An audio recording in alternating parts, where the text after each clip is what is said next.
Okay, Assalamualaikum warahmatullahi wabarakatuh dan salam sejahtera. Saya Faris daripada Tech Harvest Capital PLT dan hari ini saya akan berkongsi dengan anda semua berkenaan dengan tanggungjawab majikan dalam menyediakan borang EE dan borang E. Baiklah, sebelum kita pergi lebih lanjut, kita perlu tahu dahulu apakah borang EE dan apakah borang E. Ini akan saya share dengan anda semua pada hari ini. Baiklah, kalau kata borang EE ini dia adalah merupakan penyata saraan tahunan yang akan dikeluarkan oleh majikan kepada pekerja menurut Seksyen 83/1A atau Syarikat Pendapatan 1967. Setiap majikan ni perlu memberikan penyata borang EE dan isi kepada tiap-tiap pekerja selewat-lewatnya pada ataupun sebelum hari terakhir bulan Februari tahun yang berikutnya. Maksudnya untuk tahun ini yang akan diberikan pada 28 Februari 2022 ini, dia adalah merujuk kepada borang ataupun saraan yang diberikan ataupun dibayar kepada pekerja pada tahun 2021. Jadi di situ. Jadi pendapatan ini bukan hanya pendapatan gaji kasar sahaja, bukan pendapatan basic sahaja. Sekiranya ada benefit in kind, sekiranya ada perquisite dalam penggajian, ada bonus, allowance, commission dan sebagainya, ia perlu dimasukkan di dalam borang EE. Kita akan tengok apa yang ada dalam borang EE. Dan borang EE ini adalah borang yang diberikan untuk majikan bagi pekerja dalam sektor swasta. Kalau dalam sektor kerajaan dia ada borang yang lebih kurang sama tapi dia dipanggil sebagai borang EC lah.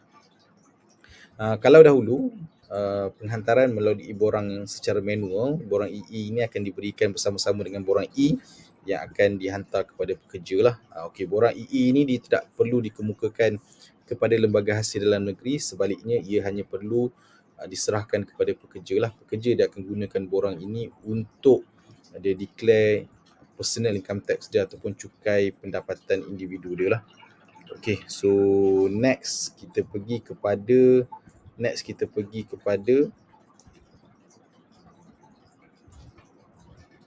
penyediaan borang EE dan borang E. Okey, yang pertama sekali ini adalah step-step dia lah. Maklumat penggajian tahunan lah. So maklumat penggajian tahunan ni kena ada maklumat penggajian tahunan untuk tahun lepas ataupun untuk tahun sebelumnya. Maksudnya untuk tahun 2022 ni kita ada perlu semua maklumat tahun 2021. Itu memang kena finalize lah. So selepas tu kita sediakan borang EA dan berikan kepada pekerja sebelum 28 Februari 2022. Kemudian yang ketiga borang E. Borang E ni adalah majikan perlu mengisi semua maklumat berkaitan saraan tahunan pekerja itu ke dalam satu borang. Dia kena compile kan dalam satu borang dan borang inilah yang perlu dihantar kepada lembaga hasil dalam negeri yang mengandungi CP8D lah. Yang ini yang perlu dihantar kepada lembaga hasil dalam negeri untuk rekod mereka. So selepas tu pada 30 April lah, selewat-lewatnya 31 Mac 31 Mac 2022. So kita perlu menghantarlah borang ini kepada lembaga hasil dalam negeri, iaitu borang E lah, perlu dihantar kepada lembaga hasil dalam negeri. Kemudian untuk borang BE ini adalah borang sekiranya pendapatan penggajian, punca pendapatan yang datang daripada pendapatan penggajian, maka pekerja ni dia perlu mengisi borang BE lah. Sekiranya dia ada 2 ataupun 3 lebih daripada satu majikan, dia perlu ambil semua borang EA yang daripada majikan-majikan yang dia bekerja, kemudian dia perlu isikan maklumat, dia combinekan semua maklumat dan dia akan boleh tolak dengan pelepasan dan sebagainya lah.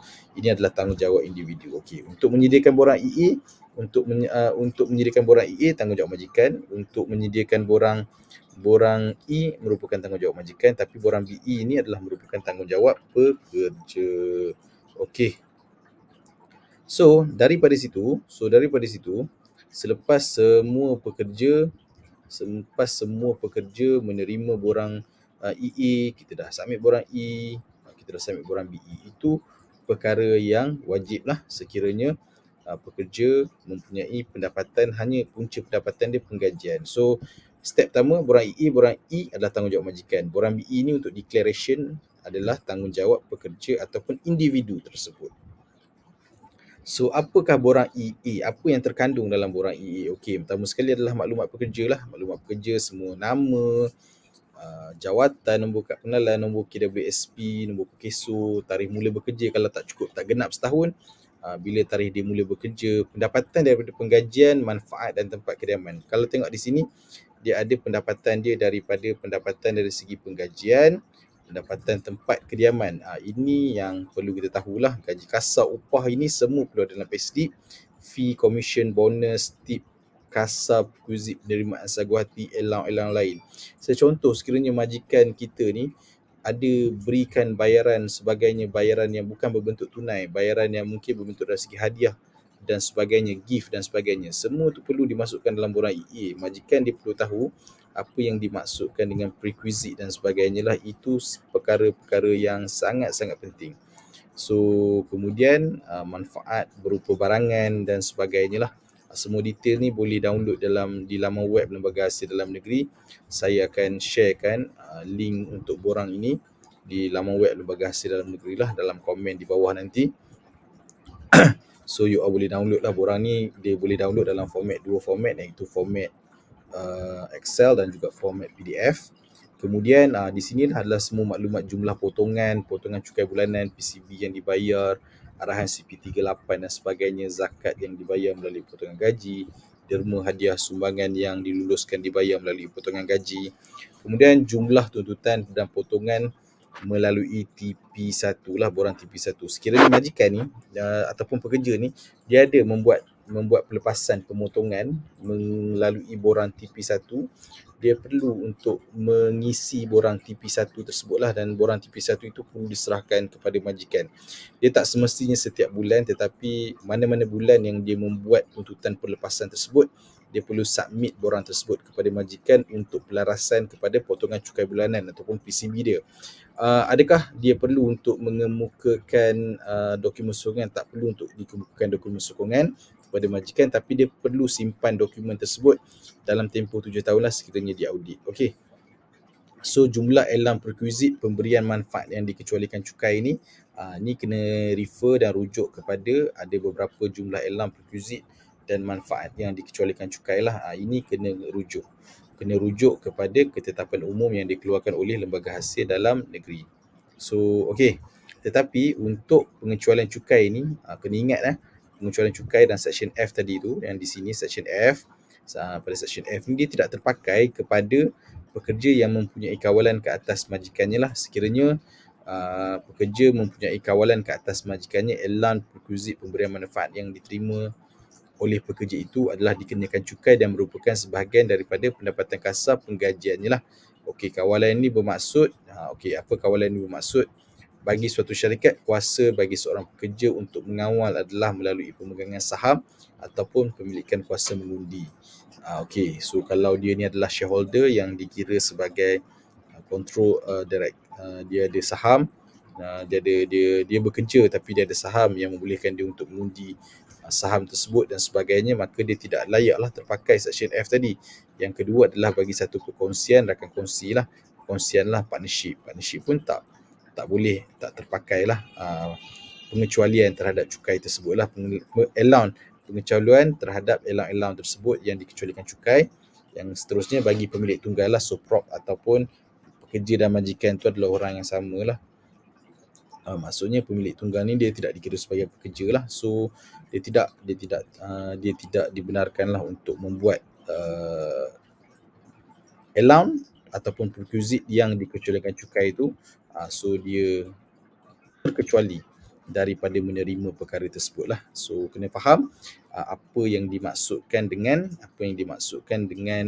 pengecualiannya ni. Kalau untuk pekerja memang slowly dia ni adalah pekerja, dia tidak ada mempunyai apa-apa kepentingan, hak mengundi dan sebagainya di dalam syarikat tersebut, maka that is very clear cut dan dia tak ada masalah untuk dapat. Tapi perlu rujuklah apa benda yang boleh dapat dalam pengecualian prerequisite manfaat yang dikecualikan cukai itu. Kena rujuk supaya tidak tersalah ambil maklumat tersebut.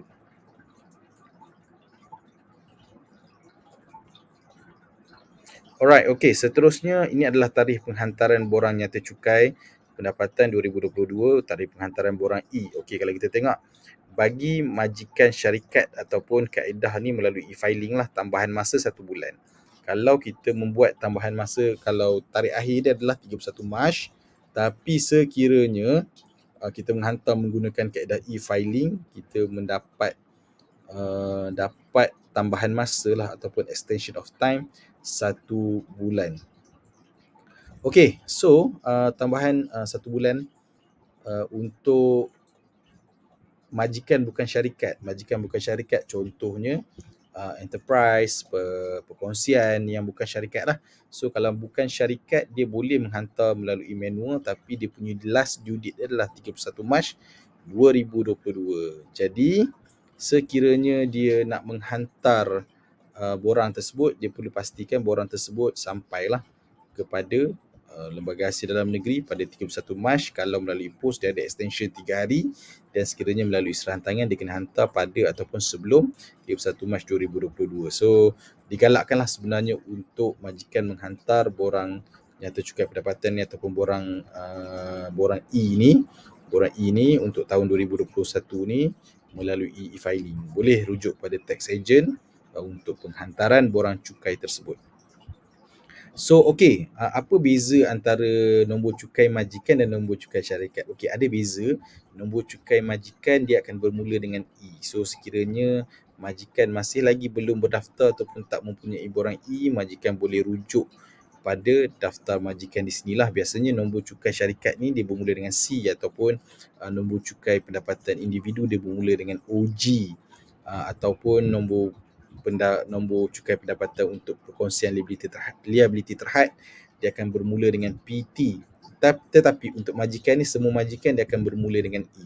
Katakan kita ada 5 syarikat sedaran berhad, so kita akan ada 5 nombor cukai majikan yang berbeza. Kalaupun kita ada beberapa perniagaan yang berbeza nama, so setiap perniagaan yang berbeza nama itu perlu didaftarkan kepada nombor cukai majikan yang berbeza-beza, kerana majikan dia mengikut bayaran gaji, tapi untuk nombor cukai majikan ini dia akan bermula dengan E. So nombor cukai majikan dan nombor cukai syarikat adalah dua nombor yang berbeza. Kalau tiada, perlu daftar. Tetapi sekiranya syarikat anda mencarum, ada pekerja anda yang mencarum PCB dan sebagainya, sudah pasti nombor cukai majikan ini telah pun wujud dalam sistem ataupun rekod. Sebab untuk membuat bayaran kepada PCB, dia akan melihat kepada rujukan nombor cukai pendapatan, nombor rujukan cukai majikan.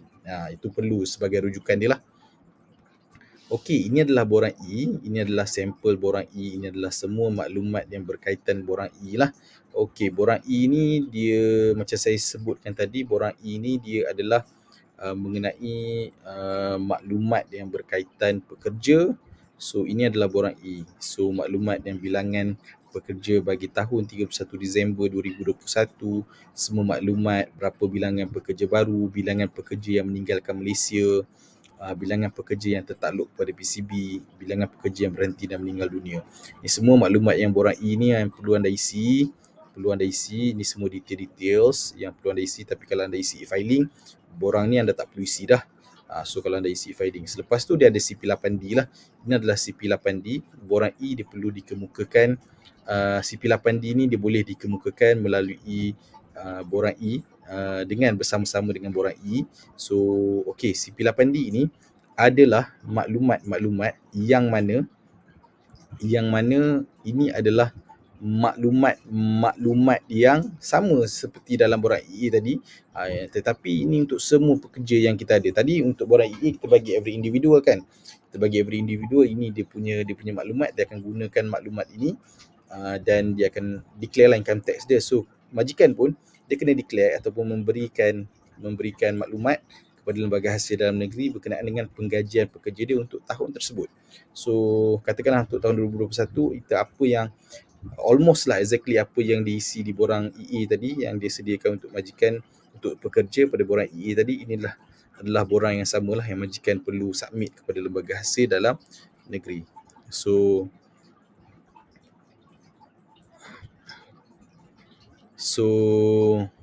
di sinilah maklumat-maklumat dia. Kemudian okey, apa yang dimaksudkan kepada bilangan pekerja lah pada 31 Disember? Okey, jumlah bilangan semua pekerja dalam syarikat perniagaan majikan pada 31 Disember 2021 termasuk pekerja separuh masa, kontrak, pelatih industri. So ini adalah maklumat-maklumat yang berkenaan dengan bilangan pekerja lah, takrifan bilangan pekerja untuk dimasukkan dalam borang E. Okey, so borang E ni penting okey, so dianggap lengkap jika CP8D lah dikemukakan pada 31 Mac 2022 telah menghantar data e-pricey yang tidak perlu mengemukakan borang CP8D lah. Kalau kita telah pun menghantar maklumat data e-pricey, kita tak perlu mengemukakan CP8D lagi. Okey, kegagalan mengemukakan borang E pada ataupun sebelum 31 Mac adalah menjadi satu kesalahan lah di bawah perenggan 120 kurungan 1 kurungan B atas Cukai Pendapatan 1967. Ini menjadi satu kesalahan lah kepada majikan. So majikan perlu untuk pastikan bahawa semua maklumat ini diberikan secepat pada tarikh yang ditetapkan kepada majikan lah, pada tarikh yang telah ditetapkan. Jadi tetapi untuk borang untuk penghantaran melalui e-filing ada extension sebulan. So kena take note dan boleh rujuk pada tax agent masing-masing. So okey, dekat sini adalah nota panduan untuk mengisi borang CP8A EE dan juga CP8C EC lah. Okey, ini adalah maklumat dekat sini saya tunjukkan tadi. Dia akan ada perenggan-perenggan dia, yang itu perenggan daripada pendapatan kasar termasuk upah gaji, Section 13-1-A, Section kurungan 13-1-B, Section 13-1-C.